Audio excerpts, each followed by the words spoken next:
Florida Gators have already taken down one key opponent in the SEC Eastern Division. They're looking for another one, this time on the road when they go to Kentucky. Got David Waters here from Gators Breakdown to break it down for us. That's what David does when you talk about Florida football. David, how you doing today? Doing good, Mark. Man, Florida, Kentucky recently has just been one of those weird games. And honestly, I have no idea what to expect. Florida's kind of under Billy Napier been a roller coaster. And this year, in some ways, it's already been a roller coaster, too. You mentioned the big win over Tennessee. So now it's time to take one on the road. So, yeah, it was a special night in the swamp against Tennessee. And it wasn't a game. Hey, any win would have been a key win for this particular team and for Billy Napier in building a program. But this was a game that wasn't necessarily that close. Florida really shut down the Tennessee offense, which has been difficult for a team to do the last year and a half. So it was a pretty impressive showing. Yeah, it really was. And there was a lot of pressure, I think, on Billy Napier for the first time, Mark, to just kind of get that win. Not a hot seat pressure or anything, but I think felt, after the loss versus Utah to open up the season, Billy Napier just kind of needed it to kind of get some good feeling going on in Gator Nation. And that's exactly what happened with the big win over Tennessee. So, as you said, defense now 4 games in, and 2 Utah and Tennessee, and then kind of 2 quote unquote cupcakes. But I think we have enough evidence by now. This is a much, much better defense than what we have seen the last few years in Gainesville. So how much can that carry this team as they kind of figure their way out, dealing with some injuries along the offensive line, had some suspensions last week as well, kind of led to a disappointing performance offense against Charlotte, kind of bouncing off that Tennessee game, but the defense has been a constant through 4 games. So hopefully the defense travels on the road, Mark, because the big issue here for Billy Napier, the only win as a Florida head coach on the road is last year at A&M. He's 1-6 on the road right now. So the next step, you got the rivalry win over Tennessee. The next step is to get a big, big road win. Well, the defense and the run game usually do travel. So let's stay with the defense because, like you say, even in the loss against Utah, 270 yards of total offense for the Utes, 3.5 yards per carry. Like, this defense has shown up in every game, coming off a game with 4 sacks, 6 tackles for loss against Charlotte, only gave up 1 touchdown in the first half there. So I'm sure it's been a combination of personnel upgrade, some guys stepping up that weren't necessarily expected to maybe this early, and then the scheme coming together as well.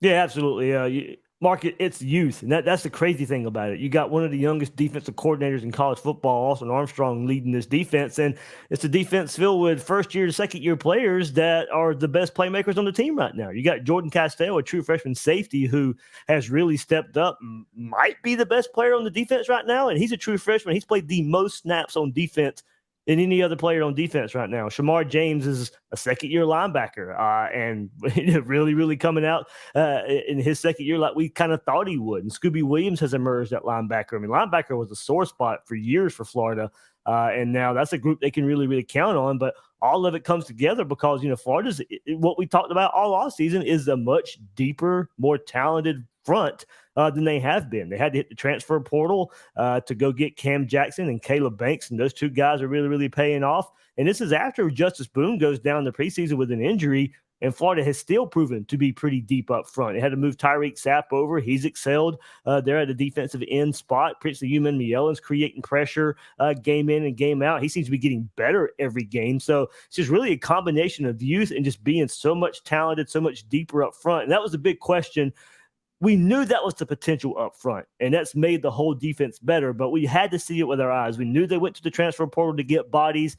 We thought they were more talented even after losing Jervon Dexter last year, but now they're so much deeper that guys don't have to play 60 snaps a game. They can break up the snaps throughout the game, and Florida can really go 6-7 deep there along the defensive line and feel really, really comfortable about it.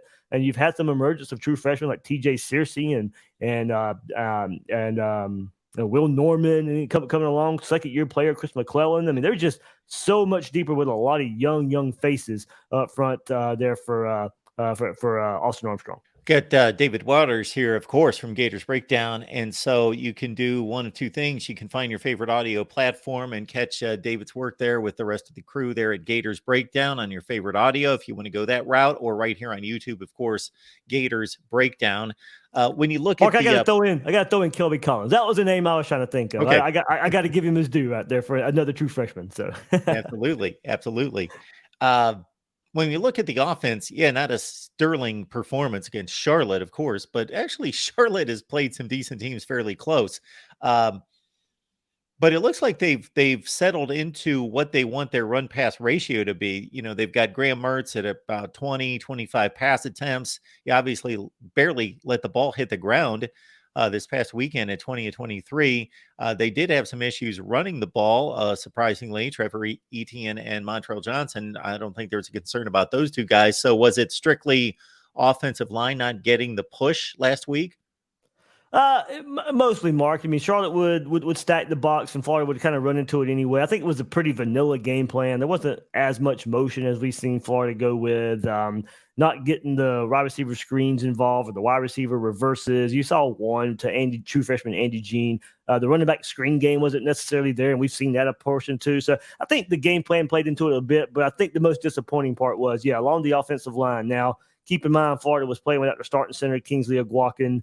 Micah Mazuka was suspended because of the scuffle versus Tennessee late in that game. Damian George as well for the first half. So Florida's first half, they were playing without their, three of their offensive linemen there. You still would have liked to see a push versus a team like Charlotte. You didn't like in almost every short yardage situation that Charlotte was kind of dictating the trenches there. But you can excuse it, but should it be an excuse, I guess is the best way to put it. So I think, Florida, as long as they get healthy, Kingsley Aguakin, we'll find out later this week if he's going to start there at center for Florida. I think he's the linchpin to kind of get this run game going.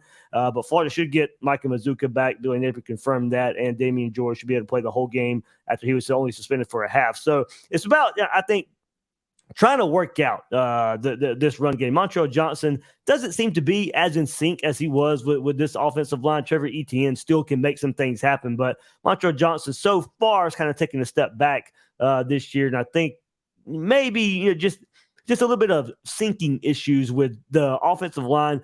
Florida hasn't played the same offensive 5 starters on the offensive line yet this season. So if they get their starters back, they had the starters versus Tennessee, so that lends itself to maybe a much better performance than what we've seen. But they're still shuffling along the offensive line, and maybe they can get that figured out this week versus Kentucky. Thanks to Disney and Spectrum, I didn't get to see the Utah game. Now, the Tennessee game, I saw most of that. It looks by the numbers, and again, seeing the one game, that Graham Mertz is probably giving you about what you would expect of a pretty positive Graham Mertz version of him. Yeah, not turning the ball over, and that was a big worry coming from Wisconsin, where he did turn the ball over, and he's taking much better care of the ball, and not taking a lot of chances. There's not a lot of downfield shots. It's a lot of short to intermediate throws, but that was still something Gator fans wanted to see based off of not necessarily seeing it with Anthony Richardson last year. It was kind of feast or famine with Anthony Richardson, of course, being able to complete balls down the field.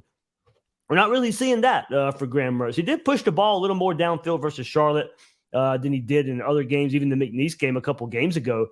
So it is taking care of the ball. But, Mark, I do think we know now, playing Kentucky, going on the road, they're trying to make Graham Mertz beat them. They're probably going to stack the box and make sure him and these Florida receivers can get open and see if they can hit some plays down the field. So big test, I think, on the road at Kentucky this week, just to maybe see how expansive this passing game can get under Graham Mertz. Folks, we're 15-5 against the spread this past weekend, 17-4 against the money line. You can get my picks as a YouTube channel member or on Patreon, patreon.com/MarkRogersTV. You also get the Discord link as well. And of course, join David at Gators Breakdown.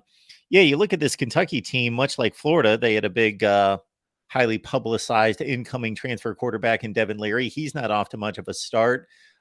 They've got a really good wide receiver core. They got Ray Davis, the former Vandy back, who was a 1,000-yard rusher last year. It's an intriguing matchup.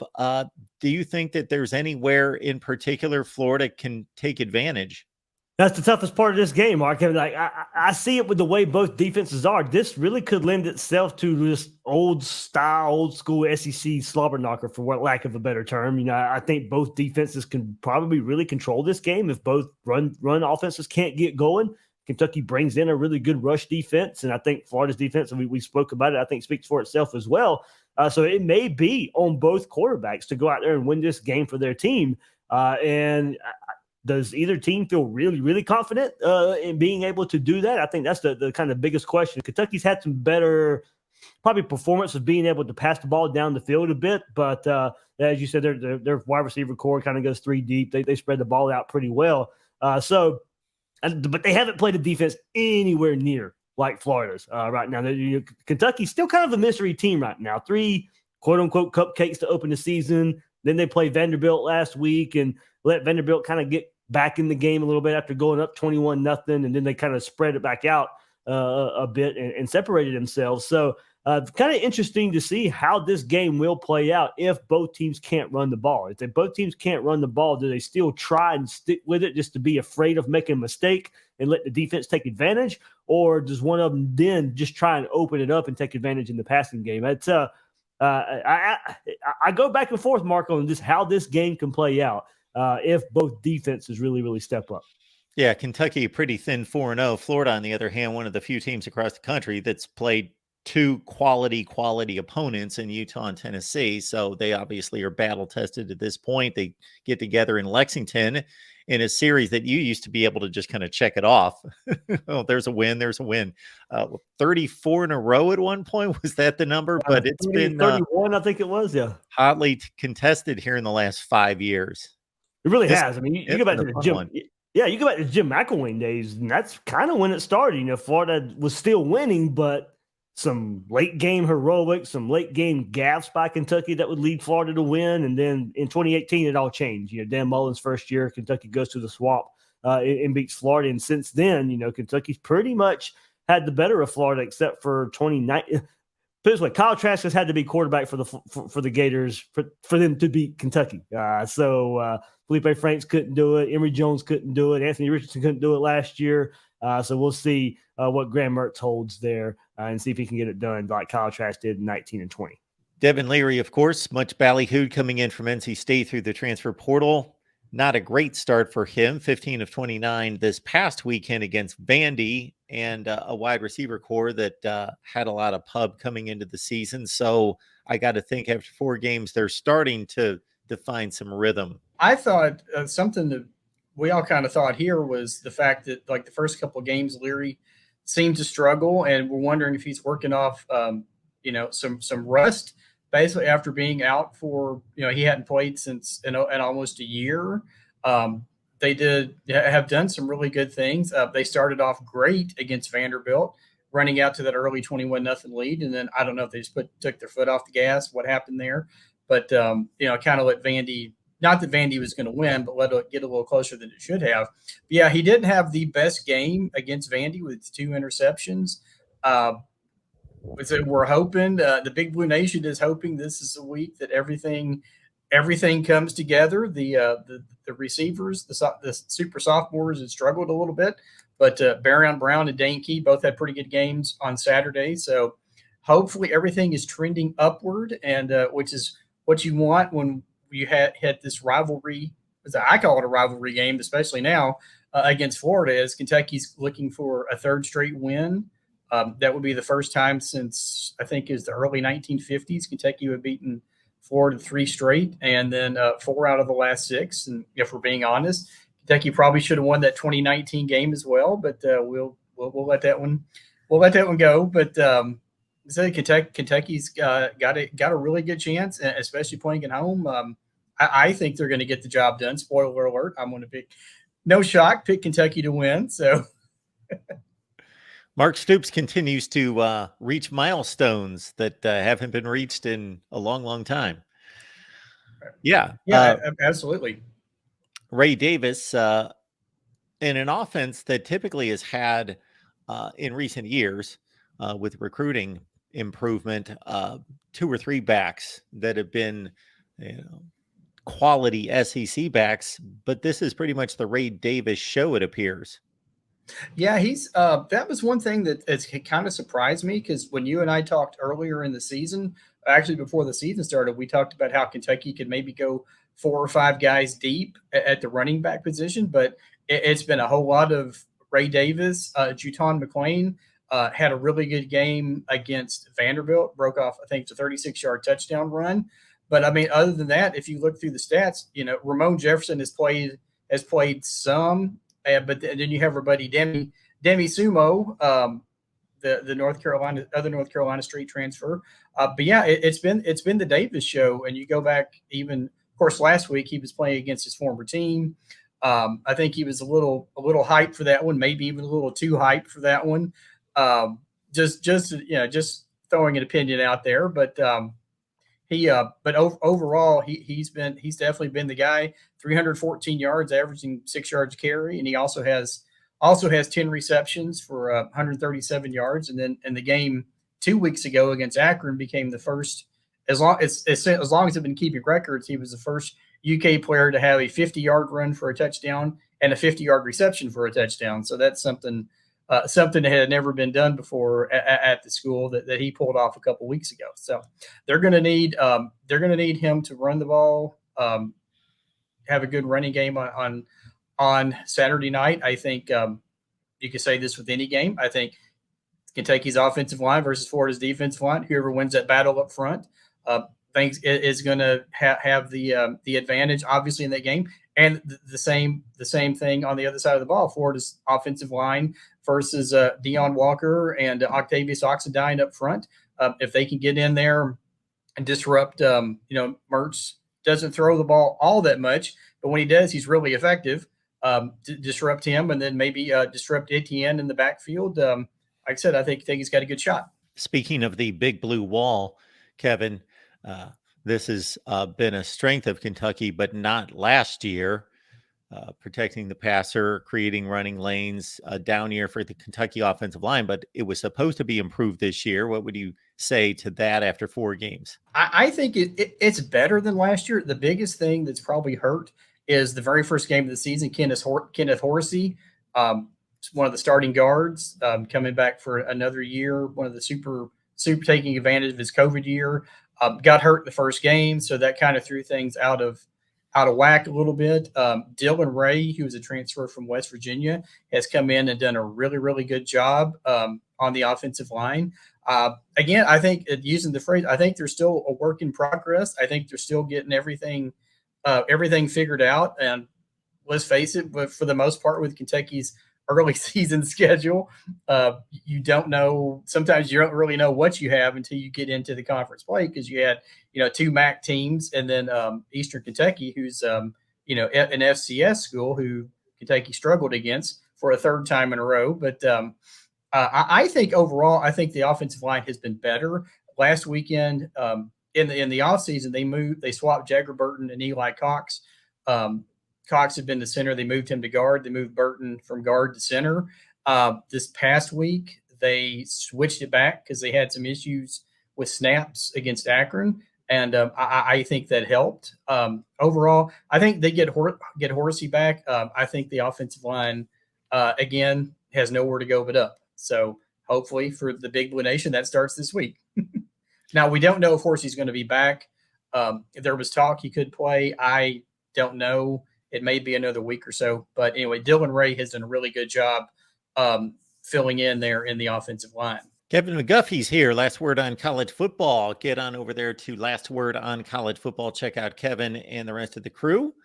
And also join us on either Patreon or YouTube channel membership, so you get the same benefits on either one, so you don't have to need both. But patreon.com/MarkRogersTV, you can get my picks there, or as a YouTube member on the main channel. 15-5 against the spread last weekend, and we've got our guy Steve Merrill, who's 16-1 against the spread, giving us an under the radar exclusive every week. So he has been on fire, to say the least. I'm going to make a prediction here that Maxwell Hairston is not going to keep up the pace of 2 pick sixes every week. Now, it would certainly be nice for Brad White in the defense if that were to happen. But yeah, he was 2 pick-sixes against Vandy. I think he was the first Kentucky player, I believe, to ever do it, and first SEC player since 2015 to have 2 pick-sixes in one game. And then obviously got named as the SEC Defensive Player of the Week. He's a guy, obviously, that Kentucky's needs a big game from. I think I mentioned Oxendine and Walker up front, and then you throw in Trevin Wallace and De'Aaron Jackson at the linebacker spots. I think they're going to need good games from all of these guys to pull out a win. I think Kentucky fans have gotten. It used to be, well, we hope we play well against Florida. We hope we can, maybe we can beat Florida. Now it's like Kentucky fans are expecting to beat Florida, which is something 10 years ago you never thought would have happened. But with, as you mentioned earlier, with what Stoops has done with the program, you've gone from Kentucky being here and Florida being here where they feel that they're even. And the last few years has certainly been some really good games. They're always close, and there's always something really, something weird happens in every game. It seems like that somehow, whether it's a starting quarterback getting hurt for Florida, or the officials missing a delay a game, or Kentucky blocking a kick 2 years ago, running it back for a touchdown that helped provide the final margin of victory when they beat Florida. So who knows? Something crazy will probably happen and probably have an effect on the outcome of the game. It's just a matter of what that is. I would not be surprised. Not surprised at all. Florida's 3-1. They've got a big win under their belts against Tennessee at home, and you got Kentucky at home taking on the Gators. Again, a rare noontime start, Kevin, for these two. Yeah, we were I saw this online somewhere that I think, with the exception of the 2020 COVID year, Kentucky and Florida played early. This is like the first time in 20 years almost that Kentucky and Florida have played a noon game. It's either always been a night game, or there was a couple years where it was a 3:30 SEC game. So Stoops was asked about that in his press conference. Said, "What do you guys think about having to play a noon game?" And he said something along the lines that, "Well, I have no doubt that the Big Blue Nation will be able to pound out a few beers and early in the morning and be ready to get rowdy on Saturday." They're doing one of those special T-shirt kind of things where one side's supposed to wear blue and the other is supposed to wear white. So we'll see. Hopefully they'll get that together. Sometimes we know those don't always work, but yeah, it's really rare. I made the comment on my my Twitter page, or my X, whatever you want to call it, that the SEC scheduling to me has just been a little weird this year, because like Kentucky and Florida has always been a night game. As long as we can remember, SEC Network, 7:30 game, or even ESPN, and then Kentucky and Georgia has always been like the 3:30 CBS game whenever they played. But next week that's it's a night game. So, but it's a rarity with Kentucky and Florida playing in the day. And like I said, it's already a sellout. That was one of the 3 or 4 games that had already sold out before the season even started. So Kentucky fans will be there early and be ready to go, and hopefully for the Big Blue Nation celebrate a victory. Yes, and for Big Blue Nation, before they can celebrate the victory, they've been given their marching orders by Coach Stoops to take one for the team, pound down a few early, and get rowdy for the Gators. Right. Now, I don't know, because he said beers, but it is Kentucky, so maybe it should have been bourbon. Since we are the famous for the bourbon, but I'm sure beers will work just fine too. So. All right, Kevin. Appreciate you being here. Should be another good one. Yes, sir. It should be. Like I said, looking forward to it. Should be a great game. Like I said, I'm going to say Kentucky by 3. We'll say 24-21, and we'll see. We'll see if my prediction comes anywhere close after the game on Saturday. Well, considering the Gators are a 2.5-point dog, that's a close call, close shave, Kevin. Right. And no, I'm not very good. I will be the first to admit, like, picking games straight up, I'm not too bad at, but like against the spreads and stuff, I still struggle with that. But maybe one of these days I'll get it. So it's not easy. It is not easy. All right, Kevin, enjoy the game. We will catch you soon. All righty, sounds good, Mark. Thank you very much for having me on again. I really appreciate it.